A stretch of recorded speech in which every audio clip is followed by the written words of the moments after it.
అస్సాం ముఖ్యమంత్రి హిమంత బిస్వా శర్మ చేసిన వ్యాఖ్యలపై దేశ అత్యున్నత న్యాయస్థానమైన సుప్రీంకోర్టు ఆఫ్ ఇండియా సోమవారం విచారణ చేపట్టనుంది. మియా ముస్లింలు పాయింట్ బ్లాంక్ వీడియో వంటి అంశాలపై సీఎం చేసిన వ్యాఖ్యలు ద్వేష ప్రసంగాలకు దారితీసినవని ఆరోపిస్తూ దాఖలైన బ్యాచ్ ఆఫ్ పిటిషన్స్ కోర్టు పరిశీలించనుంది.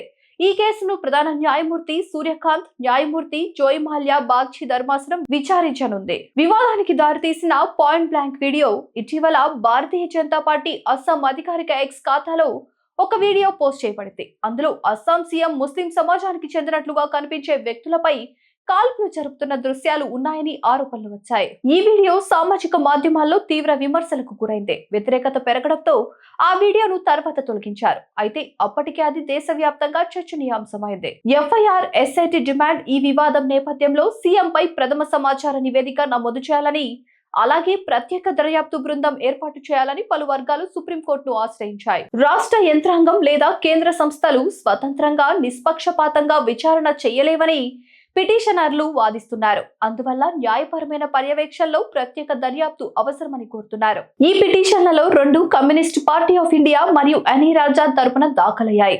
మరొక పిటిషన్ ను 4 అస్సాం ప్రముఖులు దాఖలు చేశారు. అందులో డాక్టర్ హిరేన్ గోహైన్, మాజీ DGP Hare Krishna Dekha, North East Now editor in chief Paresh Chandra Malakar, senior advocate Santanu Borthakur ఉన్నారు. ఈ వీడియో మీద మీ అభిప్రాయాన్ని కామెంట్ చేయండి. Please subscribe to Vedika TV.